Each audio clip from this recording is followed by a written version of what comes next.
welcome dear students on my YouTube channel. Today I am going to discuss chapter 8 of class 5, that is properties of water. आज हम water के properties के बारे में पढ़ेंगे. So let us start. On a hot summer day, when you go back home from school, your mother may give you cool नींबू पानी to drink.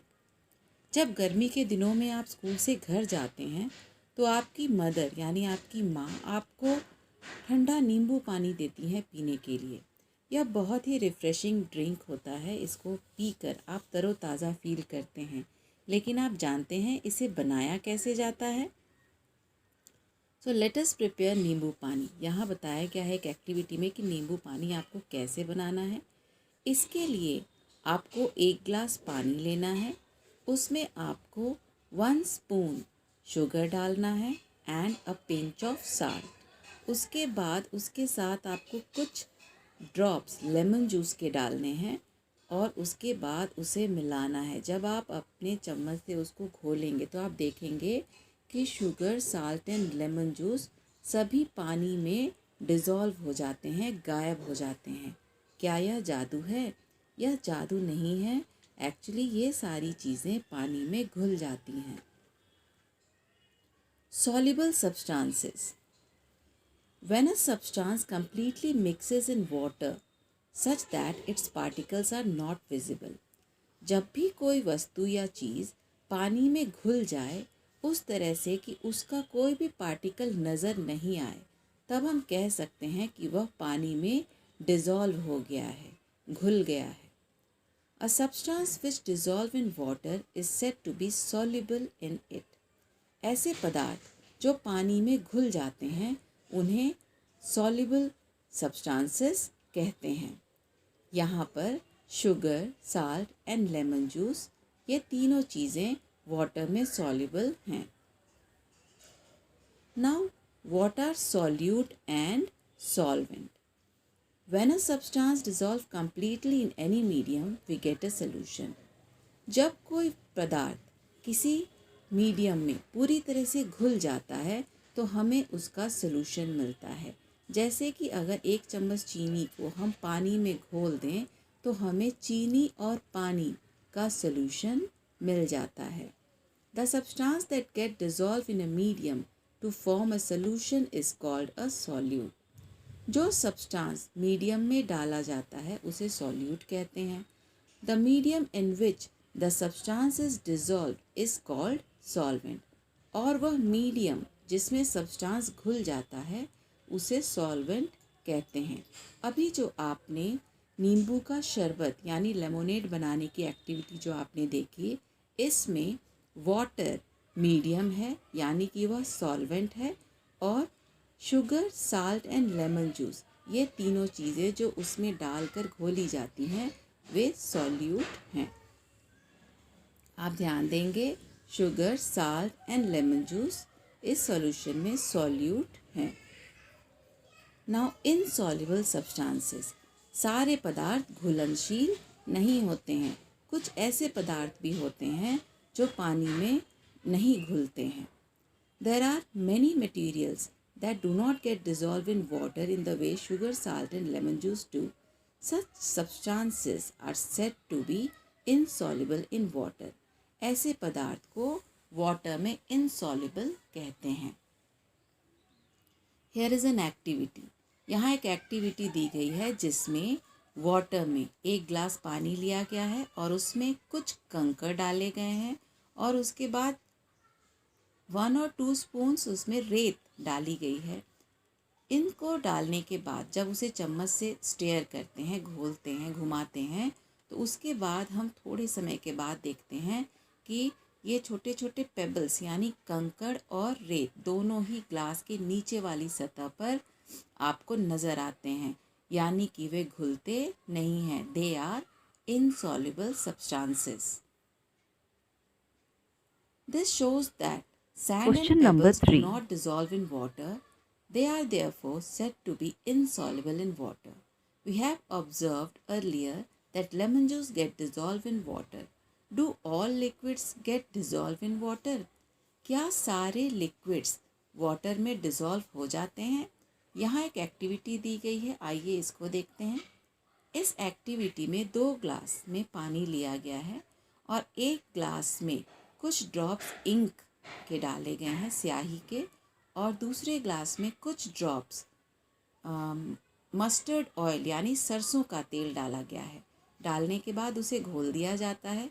घोलने के कुछ समय के बाद जब उसे वॉच करते हैं तो देखने में आता है कि इंक वाटर में सॉल्युबल है और मस्टर्ड ऑयल अपने लिए एक अलग लेयर बना लेता है, पानी की सतह के ऊपर तैरता हुआ सा नज़र आता है। तो हम कह सकते हैं कि ink is soluble in water whereas mustard oil is insoluble in water.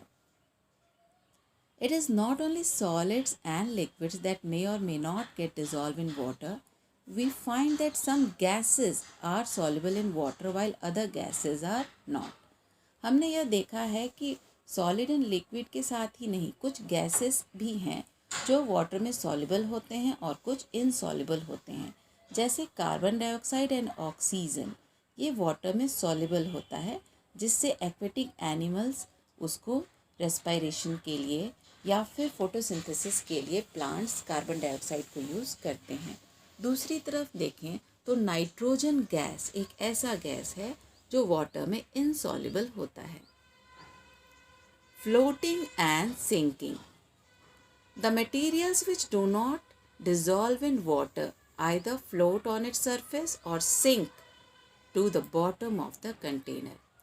ऐसे पदार्थ जो पानी में घुलते नहीं हैं, डिज़ोल्व नहीं होते हैं, वे या तो उसके ऊपर फ्लोट करते हैं यानी तैरते हुए नज़र आते हैं, या उसमें डूब जाते हैं, नीचे की तरफ उसके बेस पर बैठे हुए से नज़र आते हैं।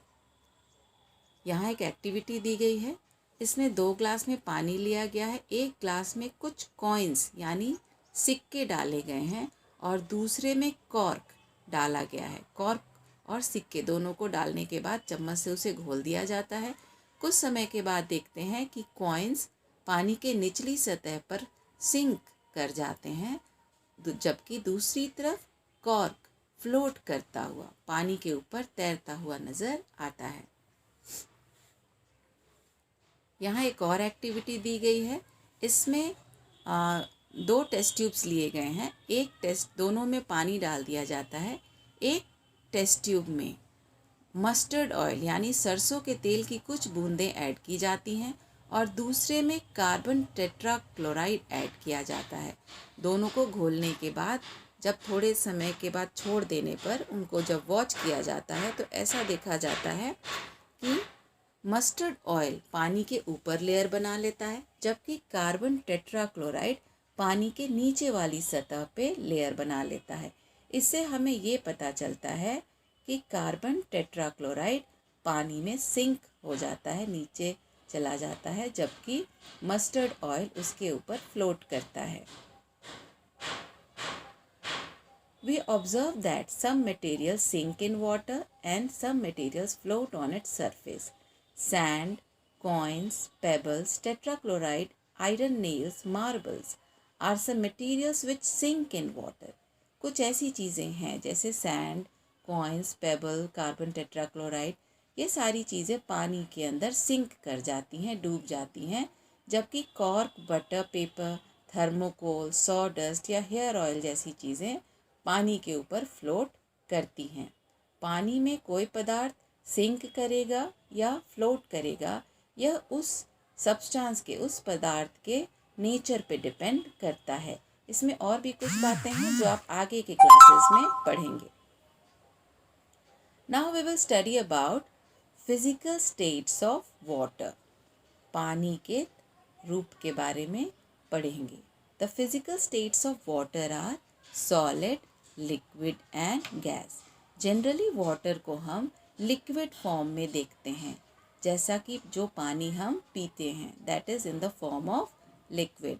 लेकिन अगर टेम्परेचर को बढ़ाया या घटाया जाए तो कभी वाटर वेपर के स्टेट में यानी कि भाप के स्टेट में, या फिर कभी वो सॉलिड स्टेट में यानी आइस के जैसा नज़र आता है। Change of liquid water into water vapor. Let us perform the following activity to learn about change of liquid water into vapour. यहाँ एक एक्टिविटी दी गई है जिसमें लिक्विड वाटर को वेपर में चेंज होते देखा जा सकता है। यहाँ पे एक हैंकी लिया गया, उसे पानी में डुबाकर और उसे हवा में क्लिप के सहारे टांग दिया गया। कुछ समय के बाद वो हैंकी सूख जाती है। उसमें का पानी कहाँ चला जाता है? उसमें का पानी वेपर बनकर हवा के साथ मिल जाता है। सेकंड केस में सेकंड एक्टिविटी दी गई है जिसमें पानी से हाथों को गीला करता है एक बच्चा और कुछ समय के बाद वो हैंड्स को शेक करता है, हवा में शेक करता है। थोड़े समय के बाद उसके हाथ सूख जाते हैं। तो हाथों का पानी कहाँ गया? हाथों का पानी इवापोरेट हो गया, यानी वेपर बनकर हवा के साथ मिल गया। The change of liquid into its vapour form is called evaporation. Liquid का वेपर फॉर्म में चेंज हो जाना इवापोरेशन कहलाता है। Change of water vapour into liquid form. Water vapour का लिक्विड फॉर्म में चेंज होना। यहाँ एक एक्टिविटी दी गई है जहाँ पे चाय को प्लेट से ढक दिया गया और कुछ समय के बाद यहाँ चाय नहीं, हॉट वाटर है, लेकिन चाय के साथ भी ऐसा ही होता है। हॉट वाटर को प्लेट से ढक दिया गया। कुछ समय के बाद जब प्लेट की ऊपरी सतह ठंडी होती है तो आप देखेंगे कि जब आप उसे उठा कर देखते हैं तो उससे वाटर ड्रॉपलेट्स गिरने लगते हैं। ऐसा क्यों होता है? ऐसा इसलिए होता है क्योंकि पानी भाप बनकर प्लेट के ऊपर आ जाती है और ऊपर प्लेट का ऊपर की सतह ठंडी होने की वजह से वह वापस पानी में कन्वर्ट हो जाता है। Now here is another activity. यहाँ एक एक्टिविटी दी गई है जिसमें एक ग्लास में कुछ आइस के क्यूब्स भर दिए जाते हैं।